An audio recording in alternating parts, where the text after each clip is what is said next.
Today we're going over rectangular patterns, circular patterns, mirror patterns, and the chamfer and fillet tools.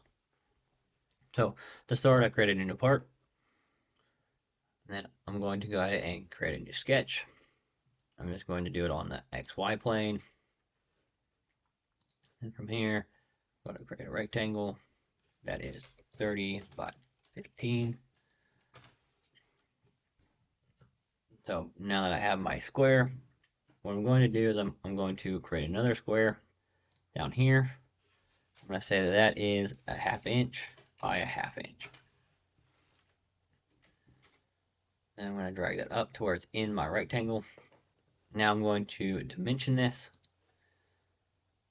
And I want it to be a 1/4 inch or 0.5 from each edge. So the rectangular pattern tool is really good for like when you're creating a grading or something like that, where you're using a lot of the same features in a repetitive motion or in a repetitive way. So instead of having to copy this and redimension this to fill up this entire grid, we can use the rectangular pattern tool. So we'll do this. Now, there are two ways to do this. You can either select what you want to pattern before and then click the pattern tool, or select it after. So right now I'm going to select it after. You can see this mouse pointer right here next to geometry. It's highlighted. Now I'm selecting geometry that I want to pattern. So I'll select my 4 lines for my square. I could also click and drag like that. Like so. Now what I need to do is select direction. So I'll do direction 1. I'll click the little mouse pointer. Now I need to click a line that points in a direction that I want it to go. So this is a horizontal line. So when I click on it, it's going to pattern it horizontally. By default, it will start with 2 instances and 1 inch, which I'll change that in a minute. But I'm going to go ahead and set up my direction 2. And now I went horizontal with that one, so I'm going to go vertical with this one. Now, it's very common for it to go in the opposite direction that you want. If that happens, you can just simply hit these 2 arrows and flip it. So now it's going up, which is what I want. So here it might take a little bit of math to figure out how many space or how many you need. I'll say I've already done the math here. So for my horizontal one, I need 30, and for my vertical, I need 15. I'm going to keep them at 1 inch. Say I won't have to, but in this case I am. So now, as you can see, I have everything filled up. I'm going to click OK. And now, because this was fully constrained, all of these are also fully constrained. So now what I'll do is I'll finish the sketch. And I'll extrude. And I'll click that. Now, I can click each one of those individually if I wanted to. I'm not going to because I want it to look like a grading. And then I'll say I want to come out a 1/4 inch. So I can either do 1/4 for a 1/4 inch, or I can do 0.25. Doesn't matter. Either one will work. Click enter, and there is our part. So a rectangular pattern tool makes it super easy to make a lot of repetitive cuts or extrudes based on one single sketch geometry. So now I'll go and move on to the circular pattern. So I'm going to create a new part. And again, I'm going to create another sketch. And then on this one, I'm going to do a circle. And I'm going to make it a 10-inch circle. And then what I'm going to do is create another circle that's vertical with the origin and the center of the circle I just created. I'm going to say it's 1 inch in diameter. Then I'm going to use the dimension tool to dimension it from the center of the circle vertically. So I'm going to say it's 3.5. So now, last time I selected the geometry afterwards. So this time I'm going to select it before. So I'm going to highlight my circle and then click the circular for the pattern tool. And then now it's on geometry still, but I've already selected it. So now I can move on to the axis. So I'll click the mouse pointer next to axis. And in this case, I'm going to use this center point as my center of rotation. By default, it will start with 360 degrees. If I didn't want it to rotate all the way around, I could say I want it to go halfway around, and I could change it to 180, and it would do it just on one side. So in this case, I do want the full 360 degrees. And then here's where you can change the number of instances. For this example, I'm going to use 16. So there's a lot of holes in here. I'm going to click OK, and now I have my pattern.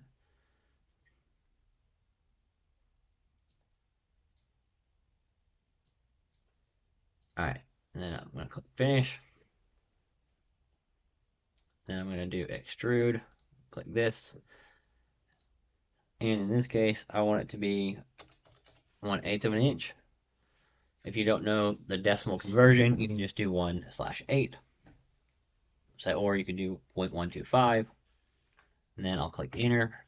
And now I have this disc that's similar to a disc brake on a motorcycle, or depending on if you have a higher end bicycle, that they also come on those as well.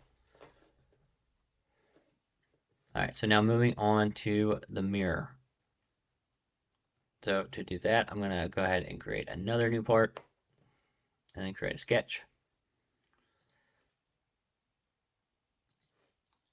Now I'm going to use the rectangle tool. I'm going to make a 4x4 square.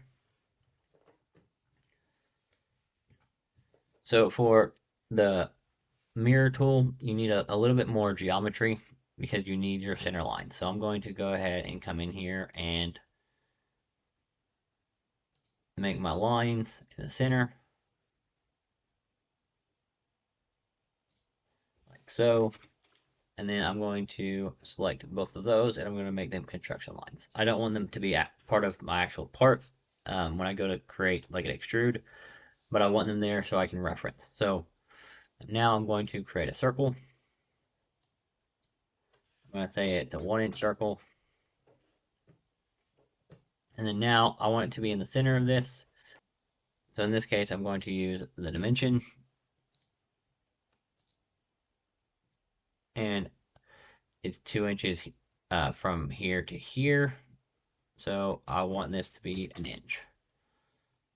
And then I'm going to do the same thing in this direction. And now it's fully constrained. So now what I can do is I can do a mirror pattern tool. I'll select the geometry. Again, this works the same. I can select the geometry before or after, it doesn't matter. Just know that you have to select the geometry that you want to mirror, and then click the pointer by the mirror line, and I'll do it horizontally first. So it will create it over here. So I'll click apply, and now I have those two. So now it defaults back to select. So now I'm going to actually select both of these, and then I'm going to choose the mirror line, and I'm going to do it horizontally. So I'll click that one, and then click apply.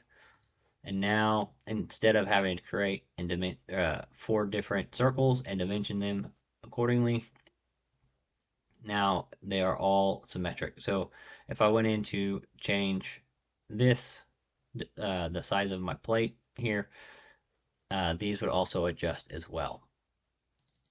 So if I did like 5 inches, these aren't centered because I didn't center them exactly, but as you can see, they are still mirrored about the lines. So I'll go back and change it back to 4.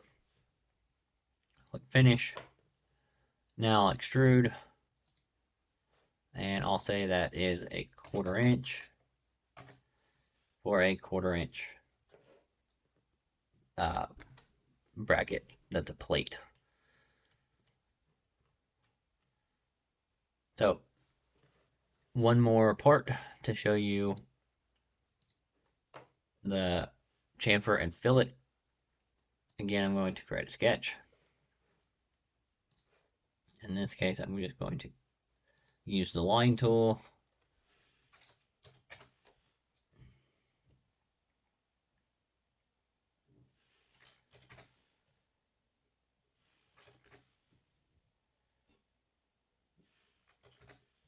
And I'm going to create a T shape.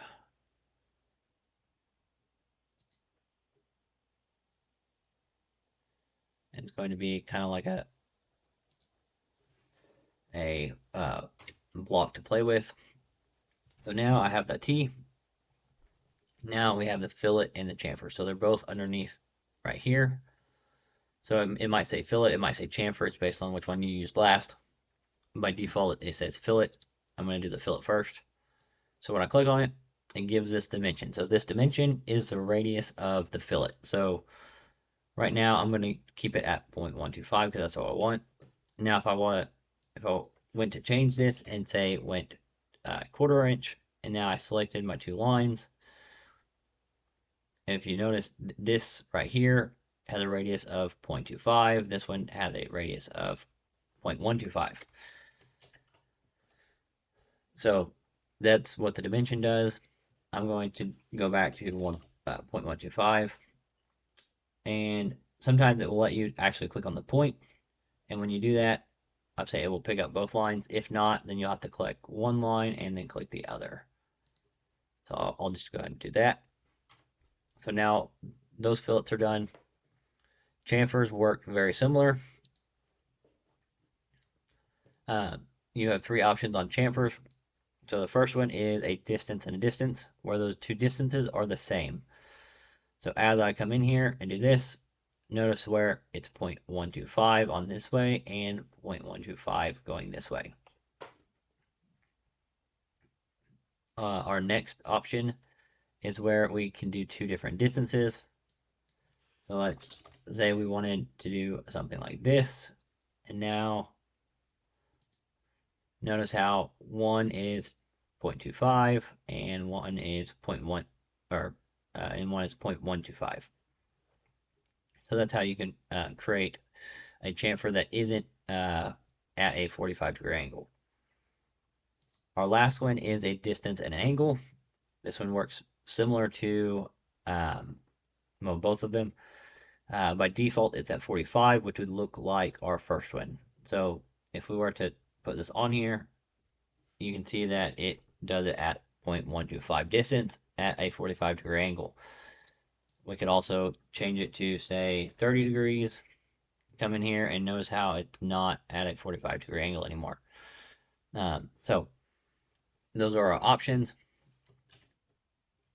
I'm going to come in here and just do a 1/8" chamfer on all these corners, or all the remaining corners.